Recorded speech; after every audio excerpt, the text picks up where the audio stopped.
Hey everyone, welcome to Crack Competition. How are you guys? I hope you all are good. So guys, कल मेरा last shift first shift में RRB PO prelims का exam over हो गया है.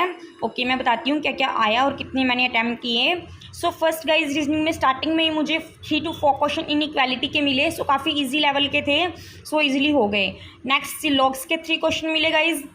Direction and distance के 3 question. इसके लिए एक टिप बताती हूँ जिनका भी आज अभी आगे वाली शिफ्ट्स में है या फिर जब भी है. सो थोड़ा सा डायग्राम बड़ा बनाना, बिकॉज जो उनकी डिस्टेंस दी हुई थी वो काफ़ी बड़ी दी हुई थी. मैंने यही मिस्टेक की थी पहले, मैंने उसको बहुत छोटा बना लिया था, लेकिन मैं कंफ्यूज हो रही थी उनके आंसर्स में. सो 3 क्वेश्चन बहुत कम नहीं होते हैं गाइज, वो भी PO लेवल में. सो मैंने बाद में उसको बड़ा डायग्राम बनाया और ईजिली वो क्वेश्चन टिक हो गए. ओके, सो 5 क्वेश्चन चाइनीज़ कोडिंग के थे, काफ़ी ईजी थे, जो भी अपने मॉक टेस्ट में गिवन होते हैं उस टाइप के ही थे. ओके, 1 क्वेश्चन पेयरिंग का था, 1 क्वेश्चन मीनिंगफुल वर्ड वाला, जो ऑलवेज मैं स्किप करती हूँ और इसमें भी मैंने स्किप किया है, बिकॉज ये नेगेटिव मार्किंग दे के जाता है. जिसकी वो कैब मैंने पहले भी बोला है बहुत ज़्यादा स्ट्रॉन्ग है, वो ये क्वेश्चन को कर सकता है, अदरवाइज स्किप करना ही बेस्ट रहता है. ओके, सो नेक्स्ट 3 क्वेश्चन मिले. 6 डिफरेंस जो एज वाले होते हैं, ये भी काफ़ी ईजी थे, ये भी होगी. ओके, नेक्स्ट पजल्स कौन कौन मिली. ओके, फर्स्ट मंथ बेस्ड थे, इसमें गाइज वेरिएबल थे लाइक दिस जैन फैब मार्च. ये तो मुझे प्रॉपर याद नहीं है बीच में गैप था या नहीं था. एंड इसमें वेरिएबल्स कंट्रीज़ को लेके थे, जापान, स्पेन, इटली. ओके, सो ये वाली पजल एक्चुअली गाइज मैंने स्किप की है. ओके, ये स्किप की है. नेक्स्ट पजल मिली बॉक्स बेस्ड, 10 बॉक्सेस थे, ये इजी थी, ये बन गई. Okay, next linear sitting arrangement, जो कि नॉर्थ और साउथ में थे, इसमें इस टाइप से थे, 7 मेंबर्स थे एंड इस टाइप से थे. ओके, ये भी इजी थी, ये 10 बॉक्सेस वाली इजी थी. नेक्स्ट गाइज, इस पजल ने इतना पजल किया, last puzzle floor and flat based. ये बिल्कुल इजी थी, जो मैंने स्टार्टिंग में बनाई बिल्कुल इजी थी, बन गई. मेरे 4 क्वेश्चन टिक हो गए. लास्ट का जो क्वेश्चन था एफ़ की डायरेक्शन एफ़ पूछा गया था कि कौन से बॉक्स में है और कौन से फ्लोर पे है. सो इसका आंसर मैच ही नहीं कर रहा था. सो उस टाइम पे मुझे पता लग गया था कि मेरी पजल रॉन्ग है. सो उस वजह से मैंने 2 पजल्स बना ली थी, एक बॉक्स वाली भी बना ली थी एंड एक ये डायरेक्शन वाली भी बना ली थी. बट मेरी 2 पजल्स पड़ी हुई थी, इसी फ्लोर बेस्ड पजल की वजह से मेरी ये वाली स्किप हुई, मंथ बेस्ड वाली. ये ईजी थी, बन जाती, बट बॉक्स पजल को मैंने एक बार मार्क एंड रिव्यू किया, बिकॉज अभी मेरे पास time only 22 minutes and something कुछ सेकंड्स अभी बचे हुए थे. सो क्वांट भी अभी मेरा पूरा पड़ा था, दैट्स वाई मैंने इन दोनों को स्किप किया, मार्क एंड रिव्यू किया एंड मैं क्वांट पे शिफ्ट हुई. ओके, पहले मैं क्वांट का बताती हूँ. ओके, सो क्वांट में गाइज सबसे पहले अप्रोक्सी के इसमें 5 क्वेश्चन गिवन थे, ईजी थे.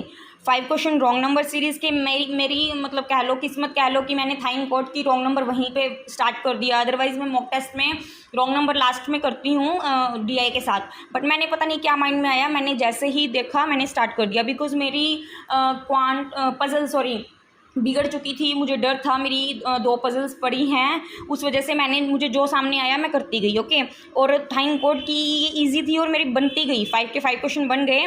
नेक्स्ट क्वाड्रेटिक के 5 क्वेश्चन मिले मुझे, मैंने वो किए, वो ईजी थे. ओके, नेक्स्ट पाई चार्ट में गाइज सबसे पहले 5 क्वेश्चन गिवन हैं.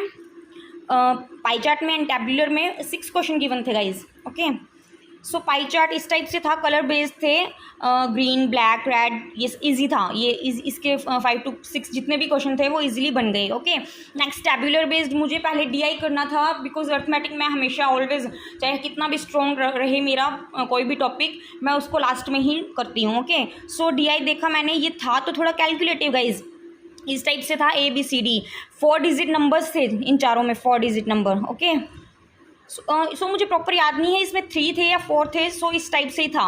ओके, फर्स्ट में गिवन था मेल प्लस फीमेल, नेक्स्ट में डिफरेंस दिया हुआ था और नोट में था मेल जो थे वो ज़्यादा थे फीमेल से.